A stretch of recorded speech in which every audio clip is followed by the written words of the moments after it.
Good morning and good afternoon. Thank you for joining us and welcome to BPI webinar number 6 from raw materials to products, how certified compostable bioplastics are made. We're super excited to be here with you all and very grateful to our presenters for donating their time to increase education around this topic. Thank you, Becky Brooks from NatureWorks, Anthony Keys from Nature-Tec, and Josh Russo from LifeMade. Today, we're continuing our journey of certified compostable food service packaging as we move along its life cycle. This is our webinar, so our sixth webinar in this 7-part webinar series. We've been going at it for a few months now. We're going to learn from 3 presenters with deep knowledge in this work. We'll learn about the science of plastic, learn what a polymer is. We'll look at some cool organic chemistry diagrams, learn about manufacturing methods, about commercialization of products, all related to compostable bioplastics. My name is Jorge Montezuma, and I'm principal consultant with One Organics, a consulting firm working to expand composting infrastructure across the country. And I've been working with BPI in this series for over a year, and I'll be serving as the moderator today. We'll start off with a brief background on BPI, give a quick overview of the webinar series, and then hear from our presenters. And then we're going to wrap up with some Q&A at the hour. Please note that we're recording this webinar and we're going to publish it online except for the Q&A portion.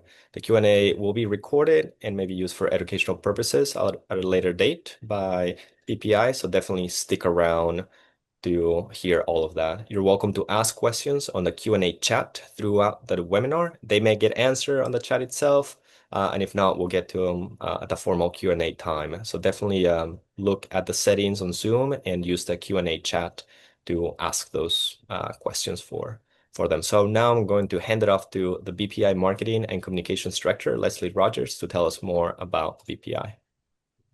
Thank you, Jorge. And please allow me to echo your thanks to the presenters. Thank you so much for being present and sharing your time, and most importantly, your expertise with us. Very excited for this content. A little about BPI. So we were founded in 1999, and we're the leading authority on compostable products and packaging. We're a 501c6 membership-based organization of stakeholders. We have a vision, and our vision is a world without organic waste. Our mission is to support the shift to a circular bioeconomy by advancing policy, standards, research, science-based verification of compostability and biodegradability. We do this through our core objectives, claims. So we look to advance trusted and scientifically based standards, research, and claims. Adoption. We look to align and collaborate with stakeholders across the value chain to advance BPI's mission. And then policy. We work hard to influence policy that supports a systems-based approach to products and materials. Again, welcome. Thank you for being here, and I'll pass it back to you, Jorge. Thanks, Leslie. So this is what the journey has been looking like and looks like for the next 2 webinars, including today's. We're devoting single webinars to various portions of the life cycle, working our way backwards. We launched the series with using compost, and we're ending it with how products are made. Recordings for all of these are on the website. I encourage you all to check them out if you haven't already. There's a QR code. And throughout the series, we aim to highlight successful programs and BMPs, best management practices that could be used to improve other programs and operations throughout the country. So now I'm going to turn off my screen and I'm going to pass it on to our first presenter, which is Becky Brooks. And she has and if you want to share your screen, now would be the right time. She has over 25 years of experience in the bioplastics industry and brings deep expertise in regulatory compliance, sustainability, and innovation.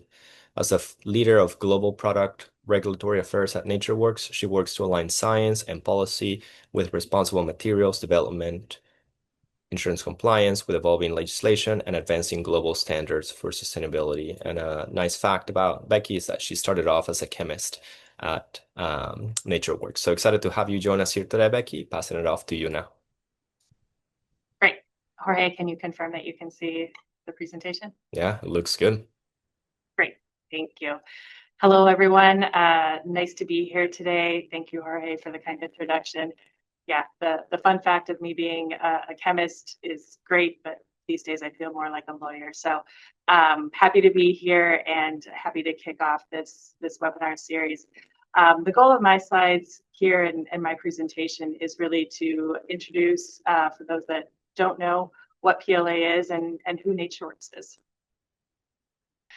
So first, let's start off with some terminology. So we commonly will refer to PLA by its acronym, but it's also known as polylactic acid and polylactide. Those names are used pretty synonymously throughout the industry. It's a bio-based thermoplastic that's made from renewable resources that's transformed into packaging and other products utilizing the same type of manufacturing processes as conventional plastics. So the whole process starts really by capturing greenhouse gases by plants. Those plants convert the CO2 into sugar. Those sugars are then manufactured into, fermented and manufactured into lactic acid, which is further processed to produce lactide. This lactide is then polymerized to produce PLA. That PLA is then taken to produce a lot of the applications that we see on the market today, including food serviceware and food packaging. The evolution of PLA and NatureWorks is maybe longer than people know. So the first documented production, or lab scale production, I should say, of PLA was in 1845. Some years later, in the 1930s and 1950s, companies like DuPont started producing on a, again, smaller scale and really targeting specific uses like medical applications, sutures being a common application. Then in 1989, enter Cargill and a research project that they undertook to figure out if they could produce PLA at a commercial scale. Also, during this time period is when the compostability standard development started at ASTM. So this progressed through the 90s, and then in 1997, the first PLA production facility, then known as the company as Cargill Dow, started up. And following in 2002, after an ownership change, NatureWorks Blair commercial facility opened just outside of Omaha, Nebraska. And NatureWorks is really excited that next year we will be opening our second manufacturing site located just outside Bangkok, Thailand. So it's important to understand that throughout PLA's development, it was always with sustainability in mind. PLA is not dependent on finite resources like fossil-based polymers. The end-of-life considerations were part of the process from the very beginning, already looking towards circularity of materials and products, a practice that we know continues today. And again, we're watching over many years the demand for these type of bioplastics to grow in the market. Our Blair facility at 150,000 metric tons, covering 27 acres, has been in operation for nearly 25 years. Our facility in in Thailand, will cover 34 acres and integrate lactic acid production, lactide production, and polymer production. So PLA is a very versatile material. Many of the applications are well suited for compostable applications, and we're pleased that we can operate and produce so many interesting products on the market today. So some last comments from me before I turn it over to Anthony, and some basically food for thought. So it's important to keep in mind that no single polymer, whether it's PLA, polystyrene, PBAT, PHA, will meet all the requirements for all manufacturing processes or final articles. What works well for 3D printing may not work well for fiber production. And even within specific polymer types, they can be produced to have different properties, making them suitable for different manufacturing processes and for final articles. Bottom line, there's no silver bullet here. And something I want everyone to keep in mind, commercialization is a process. What does it really look like? Here I lay out a few questions and steps that need to be covered in that process, but there are many more. So first, starting out, is there a need? Bottom line, does somebody want to buy it? What attributes does that material or product need to have? So what performance criteria needs to be met? Can we even make it? Will the processor test it? And when can they test it? Then we need to find out if that material works for the processor. Does it come in at the right price? Do they have a customer for it? And then you have to take the next step and determine if the processor's customer will test it. And does that processor's customer like it? And is it the right price for them? And do they have a customer? So the road from development to commercialization is a process, and it really does require full participation of the entire supply chain. It takes time. However, when we are working together, we can achieve great things and put innovative materials and products on the marketplace. So thank you. Appreciate the time to share this information. I've put up our YouTube channel here if you are interested in learning more about how NGO is made. There's some other fun videos on there. And with that, I will turn it over to Anthony to talk more about how these materials are made. Thank you. Thanks so much, Becky. Really appreciate that. Um, you have a few more minutes if you want to say anything else before we jump to Anthony. I And guess I talked fast. if not, we can move on right ahead and get to the Q&A a little bit early. If you wouldn't mind, one of the questions that I had that we talked about in the past was roughly how this commercialization process, and maybe Josh will go into it a little bit as well. Like what ranges in timelines do you see? I mean, it definitely depends on the applications of interest that you're going into. When you're talking about food serviceware and food packaging, you need to consider other aspects like, is the product suitable for food contact, which it has to absolutely be, versus something for 3D printing. So this isn't a few weeks kind of process. It's definitely a process that can take months, and even in some situations, probably a year or even longer. So it is a very long timeline, and there are a lot of boxes that need to be checked along the way for each member of the supply chain. Thanks, Becky. Really appreciate that. All right, we'll move on to Anthony now. So if you want to start sharing your screen, I'll go ahead and introduce you. Um, Anthony Keys It's received good. his, yeah, perfect. So Anthony received his PhD in 2021 from the University of Houston in polymer chemistry for his work in block copolymer synthesis, which bridged radical and insertion polymerization techniques. Took OChem a long time ago, and I'm looking to learn a whole lot more from Anthony today. During that time, back during his PhD, he served as VP for his local Society of Petroleum Engineers chapter, where he received several technical awards and recipient of a National Science Foundation fellowship. He currently works as the senior formulations engineer and leads the development of new bio-based and compostable compounds under the Nature-Tec division of NTIC. He serves as a member of the ASTM and participates as a member in the BPI Standards and Procedures Committee, providing insight into polymer chemistry, properties, and behavior. So thank you for presenting today, Anthony. The floor is yours. Oh, thanks for the introduction, Jorge. And I know a lot of my degrees are in chemistry, but I did start out as an English and chem major. So you're probably going to see that I like to tell stories more than focus on the chemistry. So hopefully that comes through in the presentation today. So to start with, what is this story about compostable plastics? I do want to just take a step back and think about what are traditional plastics and what's the best way to start thinking about how they behave versus these new plastics that Becky just talked about, like when PLA came onto the scene. What is so fundamentally different about these things? So you can imagine here, I'm just throwing up some examples of plastics we see every day. You might have coffee lids, bags, polystyrene right here. Um, and one of the takeaways, hopefully today, I want everybody to think about is whenever you think of plastic, think of the word polymer. You've even heard Becky already say it, polylactic acid. And most people probably typically see these polymers when they look at recycling numbers.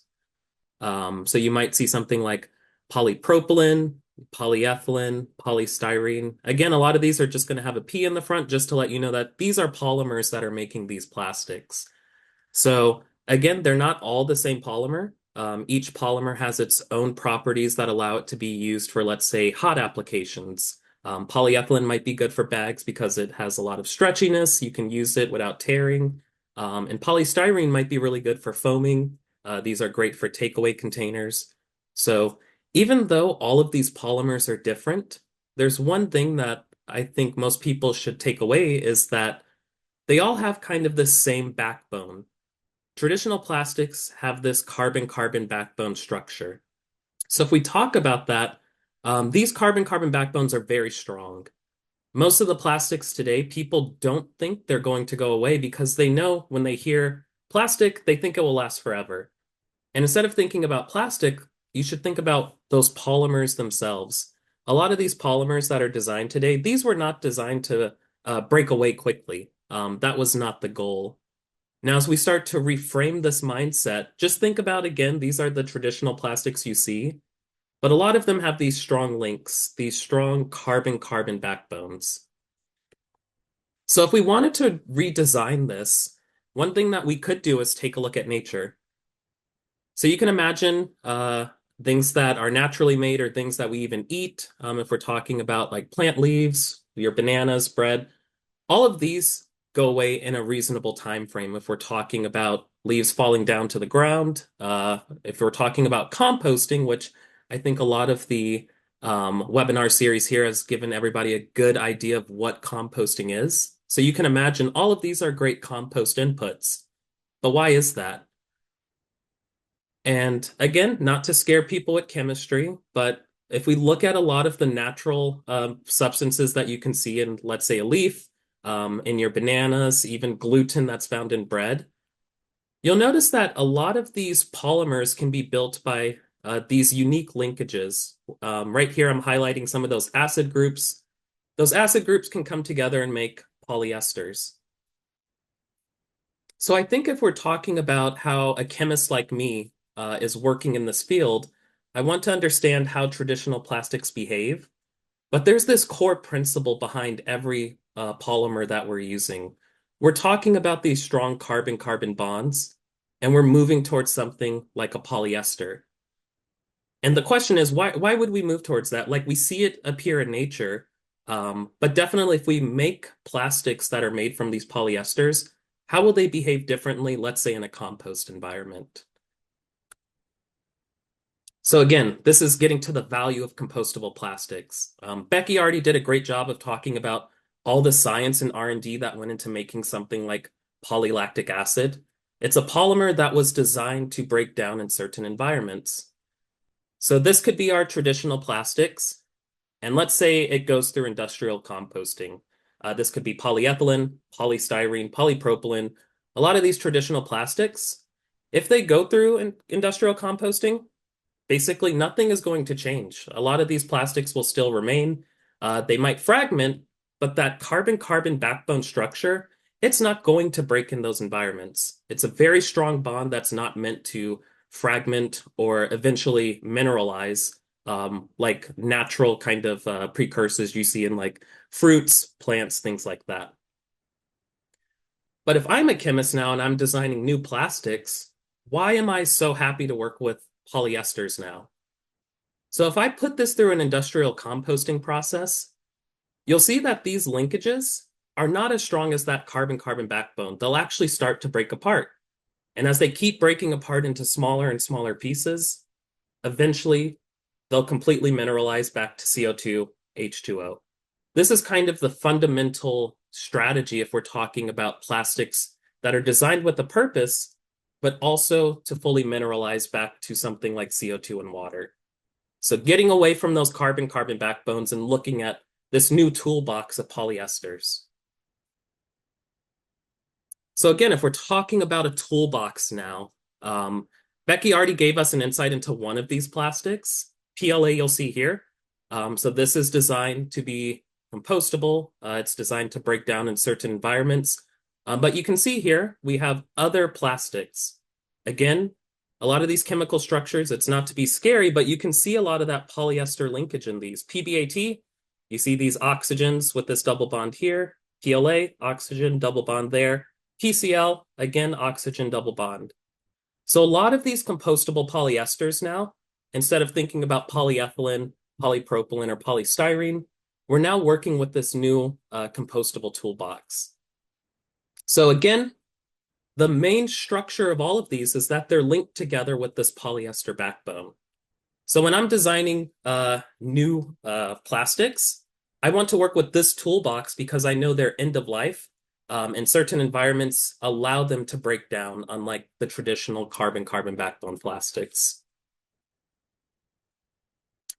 So to actually describe what Nature-Tec does, Becky is a good example of a lot of the resin manufacturers out there. So NatureWorks makes PLA, but we might want to tune and change those properties of PLA. So we might work with another resin manufacturer for PBAT.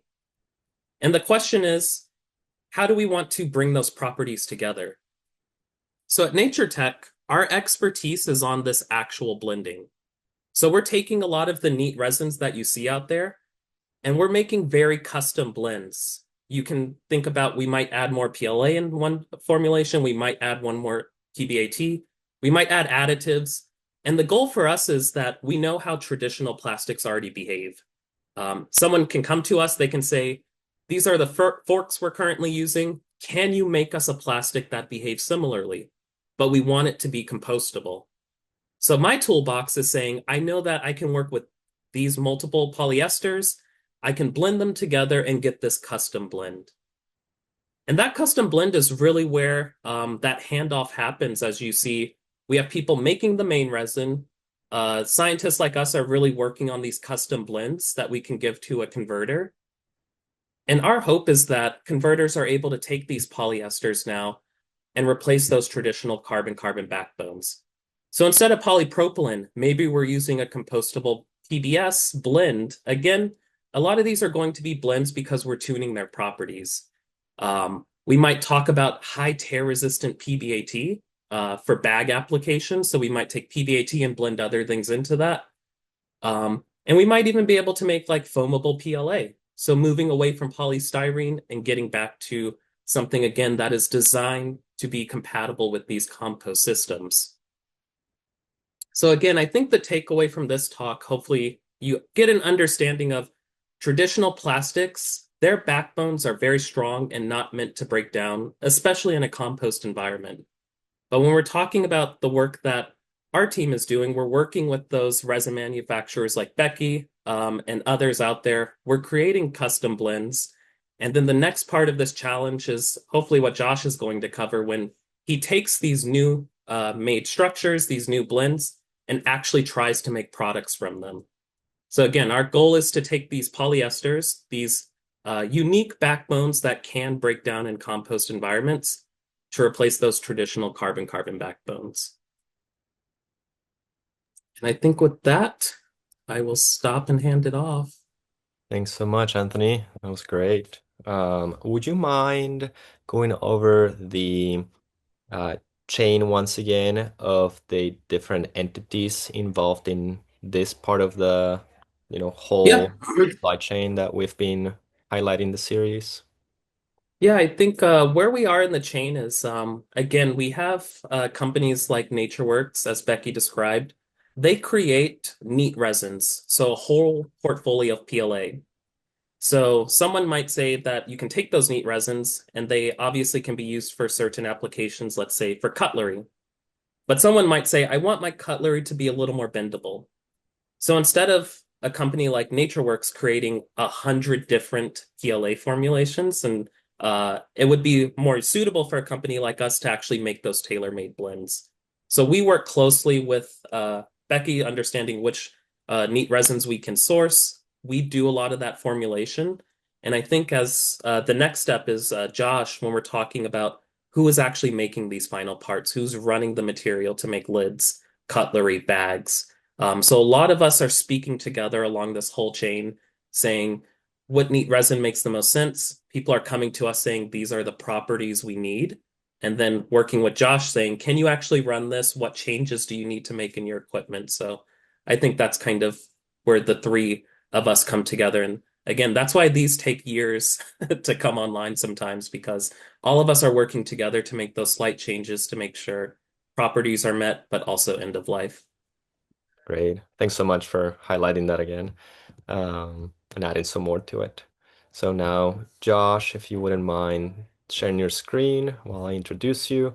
So our last speaker before Q&A is Josh Russo.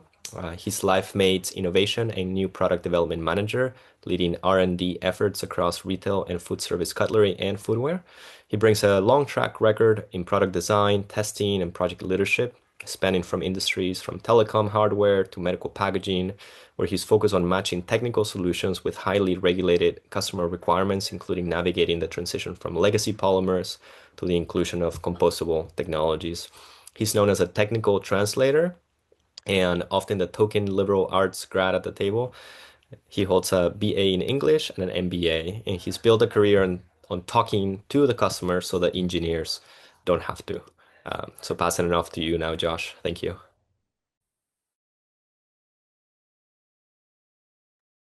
Unmute myself. Thanks, Jorge.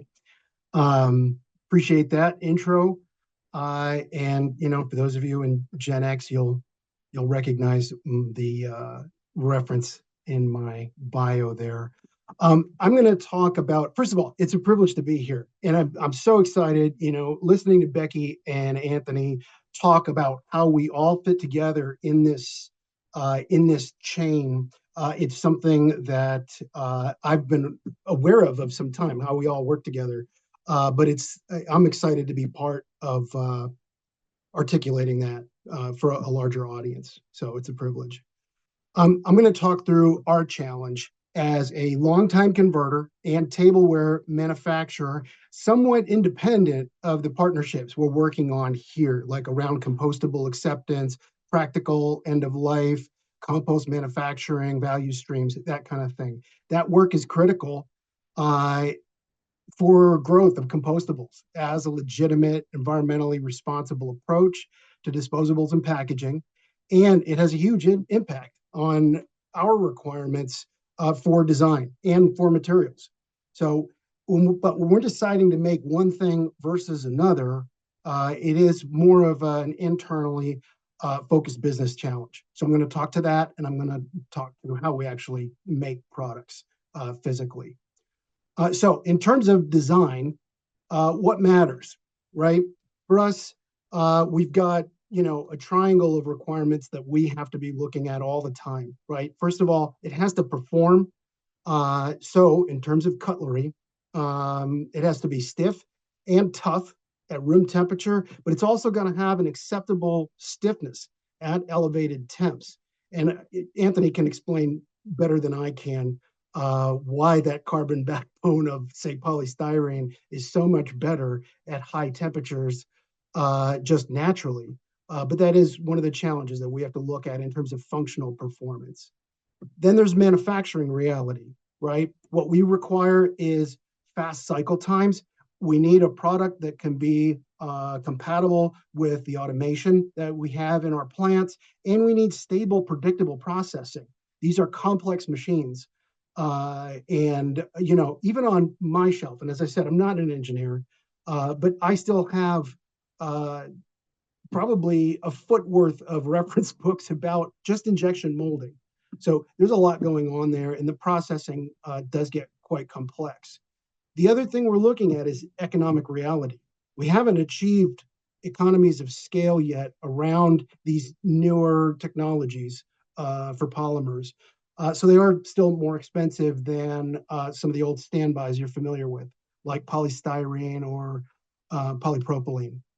And we have to be able to work within the narrow, what we're even more closely learning is a fairly narrow green premium that consumers will tolerate in order to get a product that's better for the environment.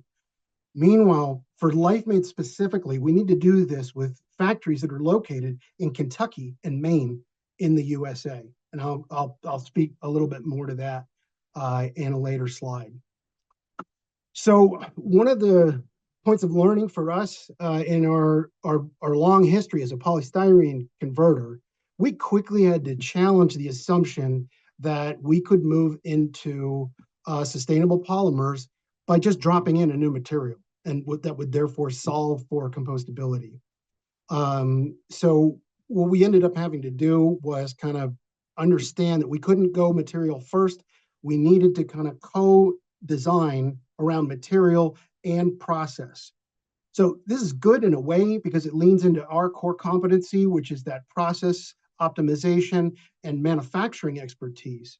But it also does require us to open up our thinking a little bit and move away from the ways we're used to dealing with polymers and kind of forcing them into those molds.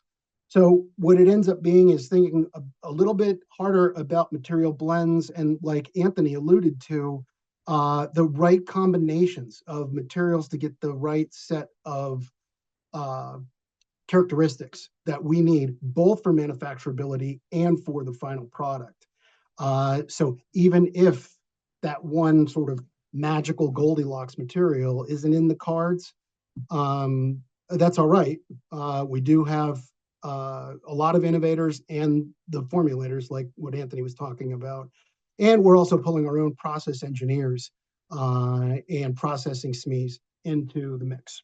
So now, do we, what's jar? Jar is just about right. This is a marketing term, right? That says what's the right product? What are consumers really looking for? And part of what we are challenged by is a lack of universal definitions for certain product requirements that end up being important. 200-degree heat resistance. This is something that we hear a lot from our customers in the marketplace. We're not sure what that means. I can imagine that it means, you know, a 200-degree deflection temperature under load, right? Which is just a regular ASTM test, but no one can actually confirm that for us yet. We also have acceptable stiffness and brittleness thresholds that aren't defined, as well as the performance expectations at end of life conditions. So the impact of all this is that we do get a lot of product development friction, customer and consumer confusion, and sometimes we end up with misaligned success criteria between brands and molders and composters. So we're optimizing against some targets that are still, in a lot of ways, being developed. The crew here is really all part of that conversation. It's also why the next piece is huge, because generally we have to freeze formulation before certification makes sense. So the question I get internally, how long will it take to certify, right? And this is essential for us. At the same time, we've got to freeze that formulation. We have to know that we have the performance of something that we actually want to launch with before going through a certification process makes sense. So certification is essential. The schedule's just risky. We have a lot of thickness sensitivity around cutlery. This is not a film. It's not even a straw. We do make straws, but cutlery is thick by necessity in comparison to some of these other products. So there's a lot of degradation profile variability, and it is sometimes more sensitive to differences in composting environment. So we've made a lot of progress here. We've gotten better at estimating our timelines, first of all, and setting those internal expectations. But the timeline risk for, say, a launch, when are we going to promise to a customer that we're going to have this on the shelf? That's still pretty high. And this is independent of other compliance requirements like food contact that Becky mentioned. So just one final comment on this. As an injection molder, my material partners know. Some of them are here in this call. My first question I ask about a product that is certified is at what thickness, right? That's something I care about a lot, and those of you who've had that conversation with me can chuckle about that. So then the reality check, right? Like I said, we're making these products in the United States. We are up against, in a lot of cases, overseas manufacturers that have significantly lower labor costs and can economically absorb process additions like annealing a product after it's been molded. And for us, our cost models don't support labor heavy corrections, right? Like hand moving product from one process to another. So we have to solve through process efficiency and not added steps. We can't out cheap polystyrene. We can't out labor Asia. We have to out engineer both. So now to kind of round things out, how do we actually make this product? taking a compostable resin and turning it into a compostable piece of cutlery. Uh, the process we use is called injection molding. And for sake of time, I'm only going to talk about molding. We also use a process called extrusion, which melts and pressurizes polymer the same way, but pushes it continuously through a shaped die to make a long shape, right? In our case, straws. Pipes are made the same way. I mean, that's what a straw is, after all. So let's put this into context. I've got a diagram here that's a little bit dry, and I have a picture of the factory that's a little bit overwhelming. So we're going to combine the two and just kind of walk through here what we have. So there's the factory again. That's the picture you saw before. And just to kind of put this in context, in the diagram, we've got the extruder and the mold section, and this is the piece of the mechanism that you see here. And that's repeated all the way back through that image of the factory and off to the left there as well. So we've got plasticizing and melting going on first. That's that first stage. We get pellets in the hopper at the top there. They go down into a screw that's rotating, and this rubs the pellets together at a very high pressure and causes them to melt. It's actually less about heat being added into this barrel than it is about those pellets being crushed together. And that is really what is the main source of heat, shear heating. We also do have barrel heaters, but the screw in the middle there will meter a shot of molten resin to the screw tip, right, which is in that green section. Then we do injection. That's the filling phase, right, where the screw pushes forward and shoots a bunch of polymer into the open cavities in that mold, right? In this case, we're showing a spoon, and that injection will push that polymer into that open space. There's venting there to allow the air to come out, and we're really working with high pressure, high speed, as well as some pretty sophisticated designs about how we move. These are heavy steel molds, and you have to create channels in them to kind of move the polymer through. So we're trying to fill the cavity completely. We'll then pack and hold. That's step 3, and let the material fill out the smaller gaps and make sure we've got adequate pressure so we get dimensional stability and minimize internal stresses to the part so it won't warp when it comes out of the mold. And then we allow it to cool for a certain amount of time till we can open up that mold and have the part have integrity when it drops out. And that's the longest portion of the cycle. So what we have here, we just have some other pictures to kind of let you see. We've got a single cavity mold here, and in the pullout there, you can see the shape of a fork in that single cavity mold. It's the reverse impression of a fork, and on the other side of that mold is the other half. On the right there is a multi-cavity mold. That's a 16 cavity mold for a spoon. And I wasn't able to get a picture of our large 96 cavity molds, but these are massive.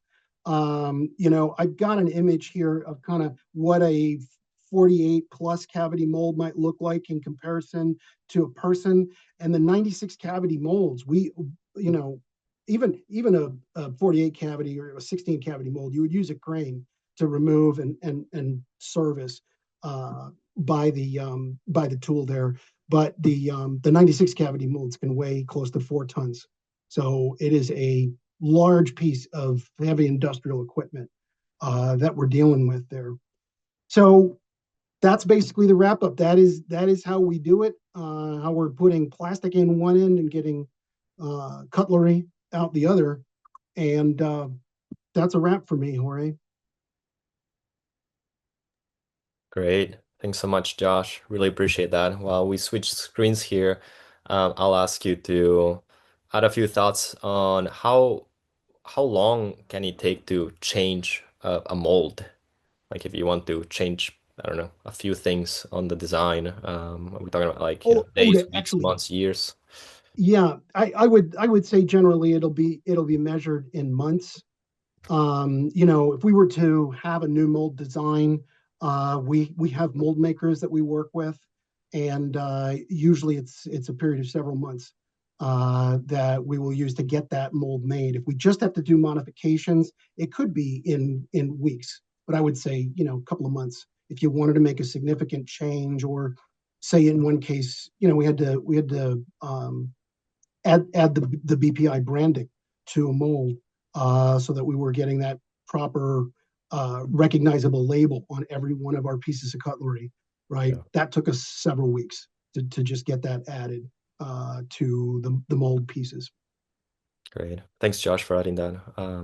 Well, thanks again so much for the three of you for sharing so many insights about your work. We're going to wrap up the webinar now and close the recording before moving into Q&A. But before that, I'll invite everybody to join us on webinar number 7 next month as we explore from raw materials to products, how certified compostable fibers are made. That's going to be on January 21st.